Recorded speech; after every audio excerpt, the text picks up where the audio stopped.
Hello and welcome to the Stateside Soccer Show. My name is Jordan Wiegand, and with me today is a guy who doesn't need a costume to scare you on Halloween. It's Logan Stump. Oh, thanks, Jordan.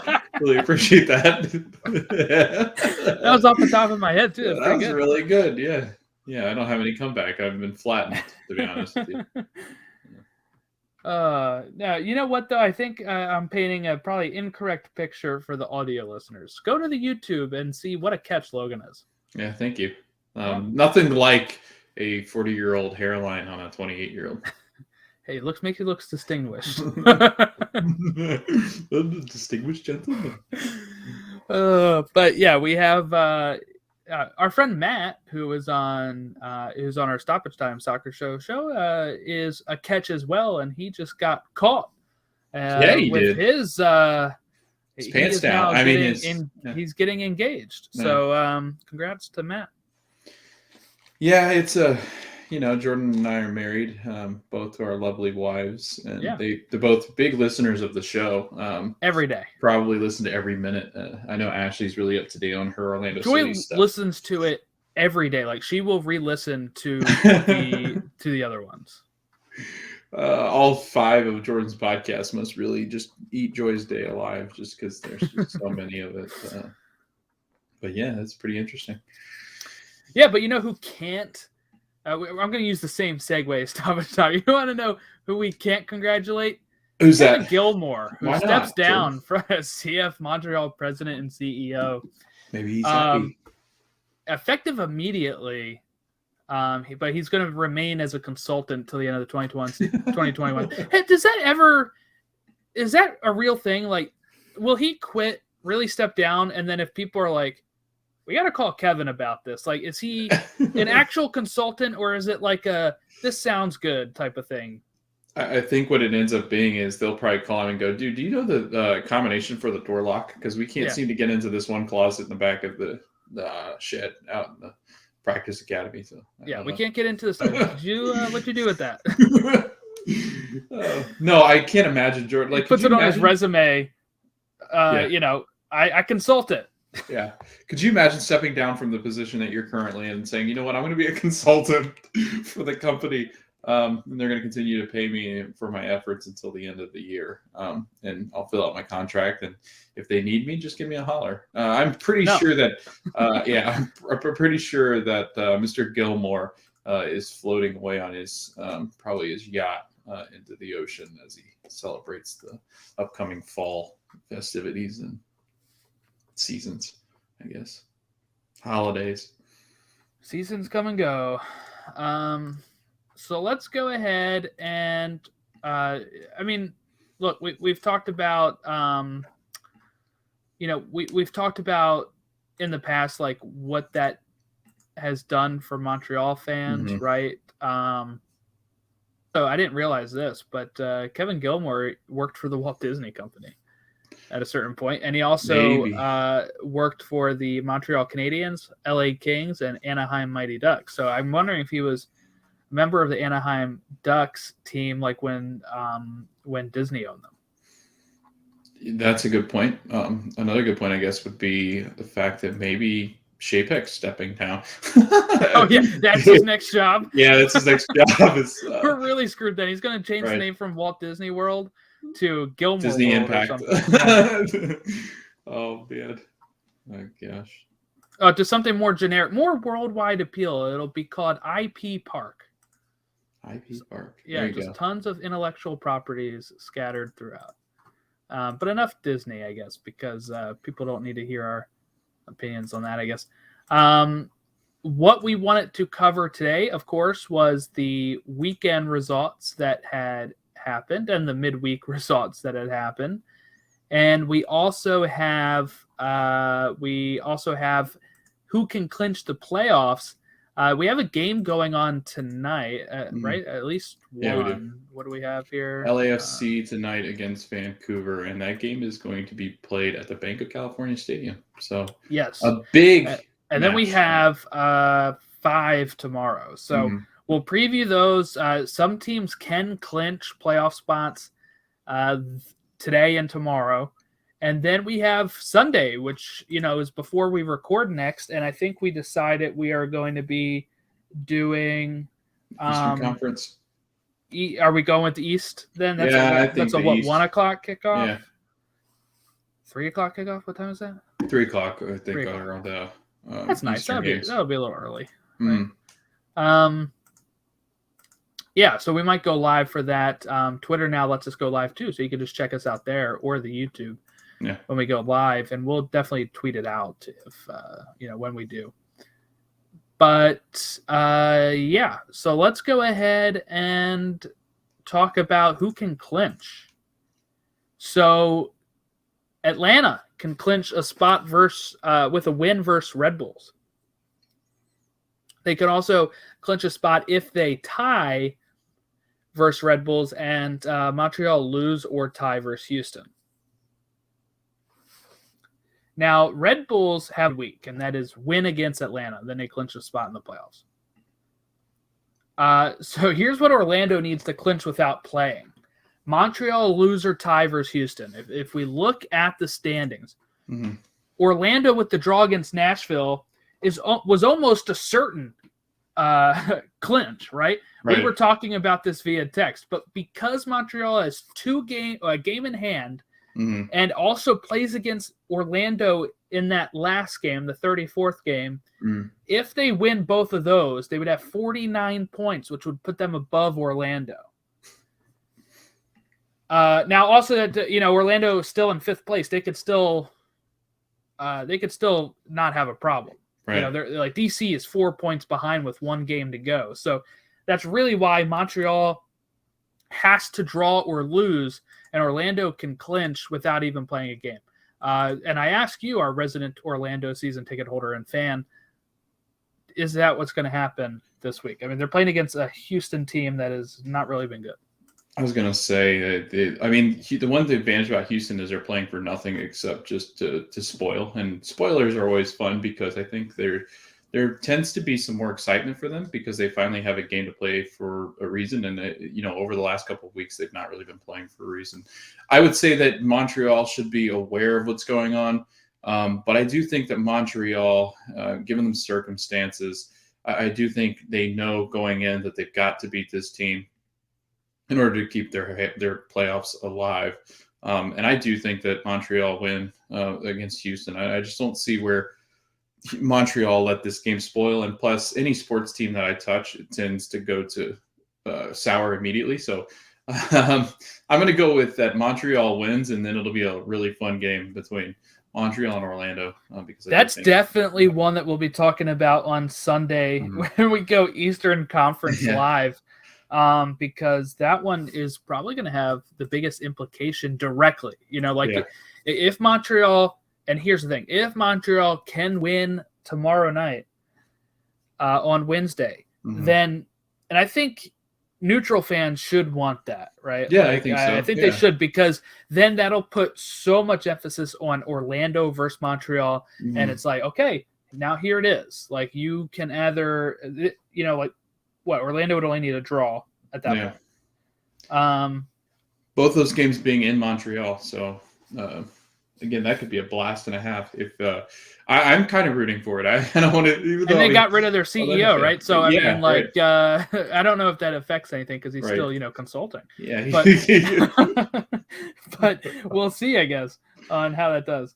Yeah, I think it'll be an interesting match just because I think that being home for those 2 games and they haven't been able to play in Canada a whole lot, I think that'll be a blast and the atmosphere will be great. So. All right, so let's take a look at the Vancouver Whitecaps. They can clinch a spot in the playoffs miraculously with a win versus LAFC. And where they currently sit in the West is in 7th place. LAFC sits 9th, 3 points behind. So that's why that is kind of like a correlation there.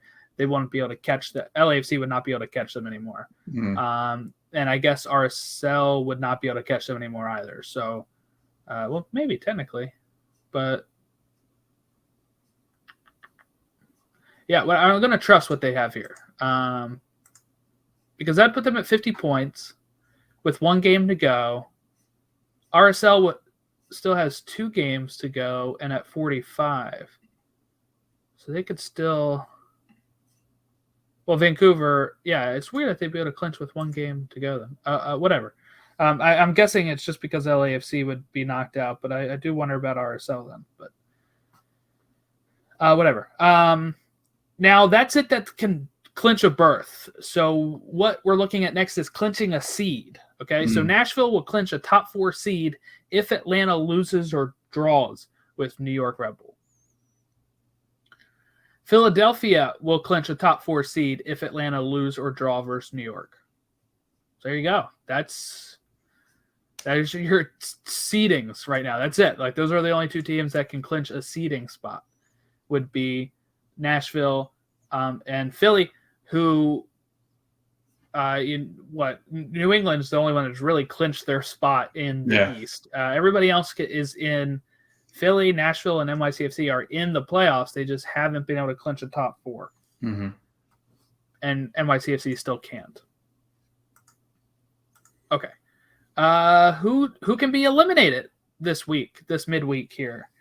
Montreal, if they lose versus Houston.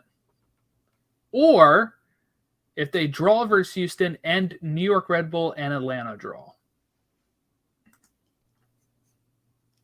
So that is what is coming up here. So by the time you're listening to this, because this will release on Wednesday, you will know if Vancouver clinched by beating LAFC. So, just pause it, scream at your radio telling us who was, who moved on, or if Vancouver clinched or not. Call us names if you want, and then press play again, and you're back. I can't believe the Whitecaps. Really, the Whitecaps won that game, man. It's wild that LAFC. They were winning 3-0, 20 minutes in, and then Bob Riley just subbed all 11 subs. Yeah, in the 33rd minute, it made no sense, but it's weird, isn't it? Whitecaps came back and won that 7-3. It's a really good game. All right, so those are your clinching scenarios. So, if we look at the games that just took place, we had on Tuesday, October 26th, LAFC beat Seattle 3-0. I think we talked about that, did we? Yeah, because we recorded. We didn't talk about the Wednesday games. We recorded later that day. Yeah. Okay. So Atlanta beat Miami 2-1. Revs beat Colorado 1-0. That was going on while we were recording. Yeah, and that's now I remember the record. Yeah. Nashville with the 6-3 win. We were joking about this after we recorded, because by the time we were done recording and we were talking to each other, Cincinnati was up 2-0. And we were making jokes about how that was similar to their, week 2 or week 1? Yeah. Week 1. Yeah. I think it was week 1. And then we had, we're texting back and forth afterwards, because it actually becomes 2-1, then 3-1, 3-2, and that's halftime. Yeah. Then it stays 3-2 all the way up until the 71st minute, when, Cincinnati is in the lead. Sapong scores in the 71st minute. Leao scores in the 76th. And Loba scoring in the 80th to make it 5-3. And then you have Sapong again in the 90+2 to seal it with a 6-3 victory. And Cincinnati, what are you doing? They don't know. I'm not sure that they know, right? I mean, that it's been like this all season, Jordan. This is why they're the wooden spoon champions. I mean, they 3 straight years. I mean, that's impressive. Yeah. And I'm not trying to be mean, because why it's impressive, one is, right, we don't even have like 3 back-to-back MLS winners of recent time, right? Yeah. With the parity in this league, you would think, occasionally some other team might drop down and get the wooden spoon. Mm-hmm. But no, it is Cincinnati. And I saw some really good tweets. I feel sorry for the Cincy fans here, where they edited the Cincinnati logo, and each eye in the name was a wooden spoon. Spoons, yeah. So it really fit perfectly, and I'm kind of happy they got the wooden spoon just for that picture. But, we're rooting for you. You got a brand new stadium. we're going to have to see how your team turns around here. But, only 3 seasons in the league, 3 wooden spoons, and like a million managers already, a couple of GMs. I mean, I don't know. We're hoping there's some stability now, with new management. But I don't know. I don't know where this team goes from here. Whole different direction. They need a defense. We'll do a moratorium on their season, I guess, in the later, like in another off-season pod that we do. 72 goals given up, Jordan. That's nuts. Like, that's got to be closing in on some kind of record. I mean, it's insane. 72 goals. They've only scored 36, right? So that's one of the worst teams in the attack in the whole league. They are definitely the worst defense by a large margin. How many goals? 72. 72. Mm-hmm. Oh, boy. Are they really closing in on record? Yes. Do you want to know who owns the record? San Jose. No. Orlando City. No. Why are you laughing? You're scared. Cincinnati. Yeah. 75. That's doable. That's 3 goals. That's very doable for them. Who they play next? Well, 75 is this article from September of 2019. It may have actually gotten worse as the season went along there, I guess. I can check the I'm trying. I've got MLS's thing up on Google, and I can usually go back and check through standings by year. I can tell how many goals were allowed. You said 2019? Yeah. 75 goals allowed? That's what it was then, yeah. Okay, so 75 goals allowed. It's 2019. They weren't worse last year because they had a shortened season. 2018, yeah, it looks like 79 or 75 is the. So it was 75 total? Mm-hmm. Yeah. Because that's what it was like end of September. So I'm just wondering, they probably went into October that year too. So I'm just trying to figure out like what the. Oh, I can check. Hold on. I'm on FB Ref. Hold on. 2019, they conceded, 75. So they made it however many more games after that, unless that was the last game of the season, but they made it through. They played one more game and gave up no goals. That's what it was. Mm. So they could have had an even worse record. And they have one more game now, right? Like against Atlanta. It might get ugly. And they might pass that record if it's a 4-0. Tie it, definitely. I could totally see them tying it. Let's strive for greatness. Let's go for the goal. Make it the worst Cincinnati season of all time. And that could be interesting. Yeah, because they're going to finish lower than they did in 2019 with 20 points, looks like. 21 was San Jose way back. I'm still getting used to FB Ref and how this sorts everything. 2018 San Jose had 21. Yeah. So they had 24 points in 2019. This might be one of the overall worst seasons that a team has had. I'm going back. I'm all the way back at 2015, and there's not anybody lower than 20 points. Yeah. This is like relegation. Yeah. Does Louisville come up now? I shouldn't say that. It's really mean, but and they probably we just lost all our Cincinnati followers, I think. But we'll gain them back when we have the Cincy talk, guys. That's the other bad thing. They have the nicest podcasters in probably the whole. Oh, I know. Universe. They have a really nice stadium. They have a really good fan base. It's brutal. Orlando, talk about brutal. 3-2 Columbus wins that game. 2 goals in the first 30 minutes by Barry and Etienne. And then we had a equalizer with Daryl DK in the penalty spot. Then Lucas Zelarayan with a really great goal in the 61st minute. And then Janssen scoring in the 90+2 to make it 3-2, and that was it. Orlando just kind of in free fall mode currently. Now, good thing is they're only 2 points back of 4th place, so they could actually still gain a home playoff game. But if they don't get a home playoff game, Logan, I want to ask you here. I'm sorry I'm asking you so many Orlando questions, I guess, but Are they a one and done in the playoffs? I think so. Yeah, I don't think they win on the road. They're not a very good road team at all. They don't What I'm score kind of enough. getting vibe-wise is that they're not going to be around long in the playoffs. They might be one of the weaker teams right now, Jordan. I mean, as far as the Eastern Conference is concerned, I would put Atlanta in Orlando in that conversation as being the weak ones. I think Red Bull have gone on a run. 4 of their last 5 they've won. And I thought that they've looked dangerous and they win games late and that they're able to put games away.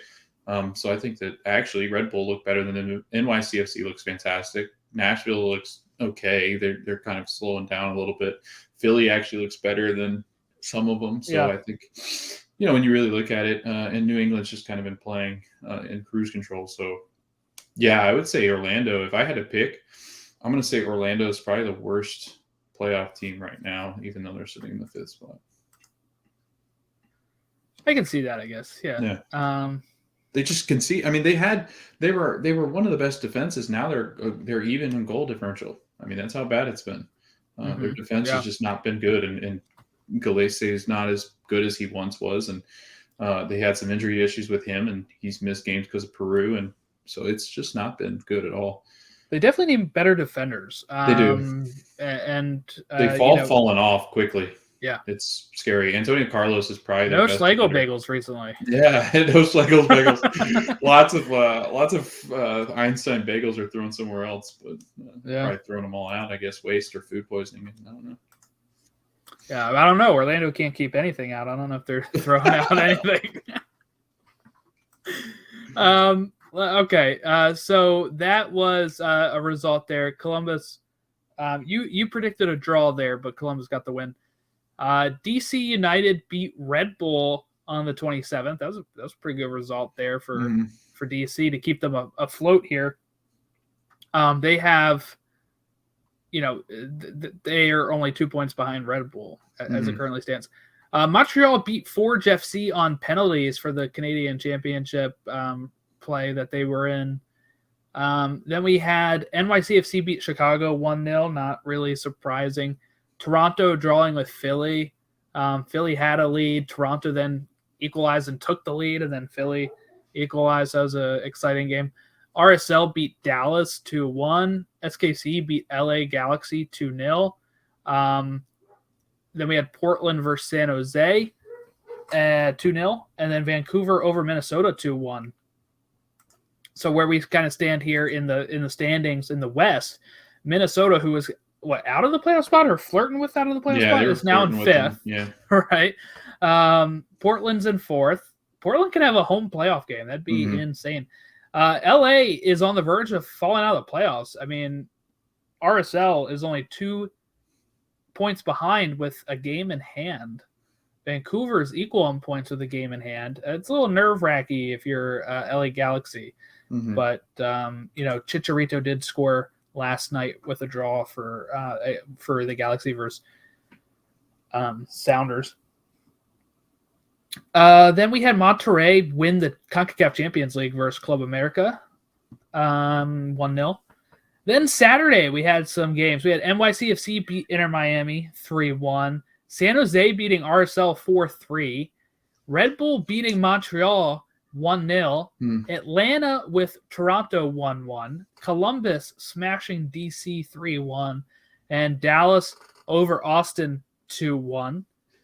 Then on the Sunday night games, we had some spooky matchups here. We had Minnesota winning against SKC 2-1. Colorado beating Houston 1-0. Orlando, Nashville drawing 1-1. And Philly beating Cincinnati 2-0.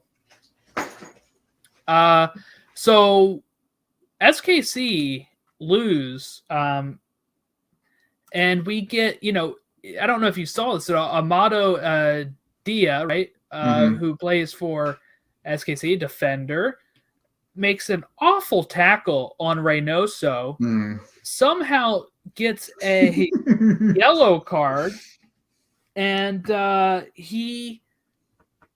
don't know if they went to VAR or not, but they no, they didn't, because they were tweeting about it. Yeah, I didn't think so. Like, this is why VAR was used. Disciplinary committee saw it and suspended him. A 1-match suspension, I think, is what he's got here. Mm-hmm. So he's going to be suspended for November 3rd. Mm-hmm. But this is another only 1-game suspension that we think should be, probably 2. And what is up with SKC lately? That's 2 dangerous plays that should have been reds in the last 3 match days or whatever. Yeah. I don't know. I mean, I think it's something in the water. I don't know if it's because they're trying to play as if they're chippy. They've always been kind of chippy, but they've always been. I think it's profound now because I think they're starting to not play as well as they were. I think that there's some issues, going forward that they've got to be a little concerned about. But I don't know. I think it's a mixture of things. I think that it definitely has a lot to do with them trying to reign supreme in that side in that conference. And I think that losing this game is frustrating because I think they think, we're one of the better teams out here and these other teams need to respect us in a way. But I think that, some of these teams are taking it right to Kansas City. I think the Western Conference is just stacked with a lot of talent, but I don't know. I mean, it really does feel like recently that they've just been frustrated with a lot of things. It doesn't really make sense. They've won the last 2 games that they played before this, but then they had an upsetting loss against Vancouver, maybe not playing as sharp as they wanted to, or Peter Vermees is like, we really got to step on the gas to really accelerate into the playoffs, and maybe they're taking that a little too bit extreme, and the intensity's been ramped up, and they think intense means to go out here and I guess attack people. Like that was as close as that. Who was it that got hurt for Portland early on? It was Galaxy in Portland, and the Galaxy player went absolutely just completely disastrous tackle. I forget exactly who it was that got hurt now. Blanco? Yes. Yeah. I think, no. Was it? Blanco? No, he was coming back from injury. No, I was going to say it was who was their midfielder? It was, and he'd been playing pretty well. I can't remember the name now. I'll have to look it up. But it just seems like this has just been frustration, which doesn't really make sense with supporting Kansas City, but who knows at this point? Who was that? It was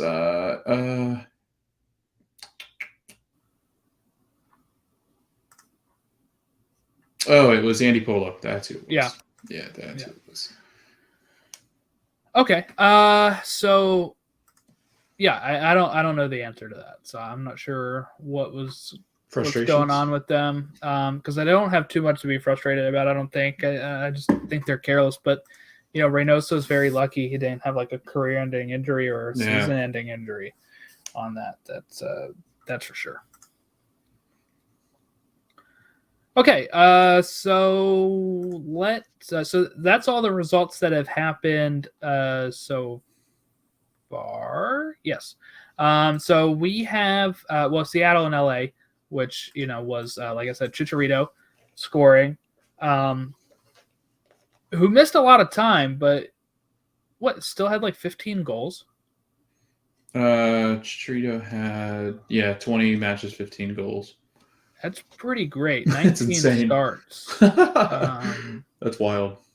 For how bad he played, since he joined, the fact that he this year was able to turn it on like I kind of thought he would, still miss all the time and still score like 15 goals. Mm-hmm. Yeah, 15 and 20. Let me check the stats here. 15 and 23 assists. He had so guess who so Castellanos leads goals with 18. Yeah, he's only three off of that, and he's played 20 games. Yeah, Castellanos has played 31. Mm-hmm. Kamara has played 27 and has 17 goals. Rio Diaz 17 goals in 26 games. Buxa 31 games, 16 goals. Like for him to be up there with the 15 goals out of 20 games is just amazing. Yeah, when you look at that too, you really see. I mean, if you look at the Golden Boot run, it looks like Castellanos is favored to win that one. But I do think that such little time left. Yeah, and if Rui Diaz had been healthy and playing, I think he'd had a better chance at that too. Buxa really came into form later on in the season as they started to really ramp up. Well, look, Kamara it was like he came on real fast and onto the scene, and there he is. Shallowy played really well, and Shallowy will get some shouts for MVP too because he's played so well on the wing for SKC. So that's been a big part of their season. But really, like Jordan, you have a lot of prolific goal scorers here. I mean, you've got guys that I didn't even think we thought would be in this conversation when you flip back to the beginning of the calendar year. I had no idea that Castellanos Kamara would be up there near the top. Shallowy, I guess, too. So I don't know. A lot of guys showed up to play, and those teams are all sitting pretty as far as at least trying to contend for the playoffs. A couple of those teams in them, most of those teams in them, except I guess on the outskirts is DC, but they've played extremely well. Yeah, when I look at this, I don't know if I had to pick MVP right now. I was going to say this is like a tight one, huh? Yeah, Gil, Heel was running away with it, right? Heel was running away with it. He really was. But now, if I look at it, I mean, I have to really look at all the stats here. I want to look at attacking stats, I guess. So let's say we're looking at Carlos Heel. I don't even see him on this list. I was going to say he's not high on the goal list. He's got 4 goals. How many assists? He's got 18. 17, right? 18. Okay. That's a lot. Yeah, but if you look at Mukhtar, Mukhtar 15 goals and 12 assists. I mean, that's pretty dang good. There's been a lot of good players. Like you said, I mean, I think because of how good New England's been, I think Carlos Heel will get the nod. But Castellanos, 18 goals, 8 assists. You had Shallowy, 16 goals, 8 assists. Gustavo Bo, 15 goals, 9 assists. They really haven't talked about him much. Like I know Carlos Heel is prolific in that creative role, the magician, but I mean Gustavo Bo, without him, they're not as successful, and without Buxa, they're not as successful. I think if Heel didn't miss as much time, he would be running away with it. Right now, I'd give it to Mukhtar. I mean, when you look at Nashville, they're in 3rd place of the East. They could get all the way up to 2nd. And they have a guy that's just put so much stats. Like, I don't know, Nashville probably not as high like that, but if he's not there. But I feel like if we're looking at MVP, if Carlos Heel did miss time and New England just kept trucking. So I don't know how he's got a lot more valuable to his team he is. Like, of course he is. But what I'm saying is, like, that's how I kind of look at it for MVP of any sport. Okay, if I took him out, is this team doing anything? And the answer is no for Mukhtar, I think. Yeah, no, I like that. I like that statement. I think that's how it should be played, Jordan. But I know the way that people think it'll be Carlos Heel just because of how well they played. They've pretty much already said it. I think like Tom Bogart said that, or was it Stay School? It said I think it was Stay School. He had Carlos Heel running away with it, but now looking at Mukhtar stats, it's a little closer. But I think some people, the narrative has just gotten out that, it's Carlos Heel who's winning it this year. And I don't think anything is going to change that for anybody. Except for me. So there you go. I'll give it to Mukhtar. Spoiler alert. Yeah. Okay, so let's look ahead to what we have. So tonight is LAFC versus Vancouver. That game's already happened if you're listening. Tomorrow, or the day you're listening, Wednesday, would be November 3rd, Montreal versus Houston, 7:30. Red Bull versus Atlanta at 7:30. Toronto versus Pacific FC in the Canadian Championship at 7:30. Austin versus SKC at 9. Those games are on ESPN+. Salt Lake versus Portland is on ESPN2 at 10:30. Then we have on November 7th, it's Decision Day. We'll be going live for the 3:30 games. Cincinnati versus Atlanta, Columbus versus Chicago, Montreal versus Orlando. The ESPN game is Nashville versus New York, which should be fun. New England versus Miami, NYCFC versus Philly, and Toronto versus DC. Those are the 3:30 games. 6 o'clock games, Colorado LAFC, Kansas City versus Salt Lake. LA Galaxy versus Minnesota on FS1. Portland versus Austin at 6. San Jose, Dallas, Vancouver, Seattle. And that's it. And then, of course, what else we'll be talking about next?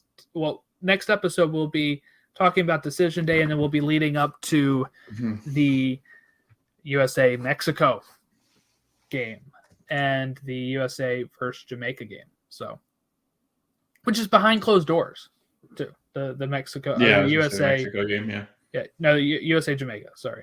Oh! I was like, dang, they penalized Mexico finally. They did actually. They did give them. They gave them another 2-game thing that I guess has for to the do women with the men's team. Oh, well, that's interesting. Yeah, so we'll. But we're in the States. We play them here. Yeah, we play them in. TQL. We play them in Wooden Spoon, capital of the world. Whoa! Hey, what else are we gonna eat? The Skyline chili. Skyline, baby. Other than the Wooden Spoon, so at least it's something they can use, right?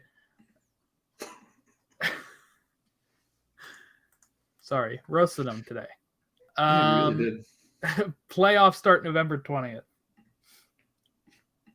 All right, Jordan. Are you ready for this question? You're 7 in the East and 7 in the West, because the next time we talk, it'll be Decision Day, and it won't be as fun as Decision Day. So I want to know, right now, looking ahead, who are your 7 in the East, 1 through 7, and who are your 7 in the West? And then I want you to give your early prediction as to who is who are the teams that should be looking out for an early exit as far as the Eastern and Western conferences are concerned. What was the last part of the question? So, like, who are the teams that going into the playoffs you're most concerned about? Okay, well, we already kind of talked about one. Okay, so here's my 7 playoff teams. Are you ready? East: New England, Philly, Nashville, NYCFC, Orlando, Atlanta, Red Bull. I think they'll probably stay close to that order. I don't know if DC and Columbus are going to jump over Red Bull. And I Montreal, if I pick them, they could already be outdated by the time this comes out. I don't think Montreal has enough to do it either. So I am going to go with the 7 that are currently in the spots will be the 7 that go into the spots, and that it'll be pretty close to the order that I just said as they currently sit. In the West, Seattle, SKC, Colorado. I do think those are the correct orders there. I do think Portland sneaks in 4th. Minnesota's got to be 5th. I do worry maybe Galaxy slips 7th and Vancouver takes 6th. But I don't think LAFC and Salt Lake are getting in. Teams I'm worried about going into the playoffs, Orlando. Yeah. How many do you need from each conference there? Just 1. Okay, Orlando is who I'm really worried about. And I will say I am worried about... I guess I'm worried about the Galaxy. I've been a believer in the Galaxy all season, but I do think they haven't been hot going into the playoffs, and I worry about them. Fair. I see that. Yeah, I'm going to go New England 1, Philly 2, NYCFC. I am going to go with them for 3rd, because if they win a game and then Nashville loses. Well, hold on. Let me check before I say if Nashville loses. I want to check who they play. Okay, they play Red Bull. Yeah, I want to say it's at Nissan. I want to say that Nashville actually lose that game because Red Bull need that game more than Nashville does. Red Bull. So I'm going to say New England, Philly. I'm going nuts with the NYCFC and then Nashville. And then I'm going to say, you know what, Jordan? I'm going to do it. I'm going to go Atlanta, Red Bull, and Montreal. I'm knocking Orlando out. Really? Yeah, because I'm a fan of that team, and that seems to be the issues with every team is that when I root for it, it's not good. Yeah, I'm going to say that Orlando stumble on out of the playoffs, which will be lovely.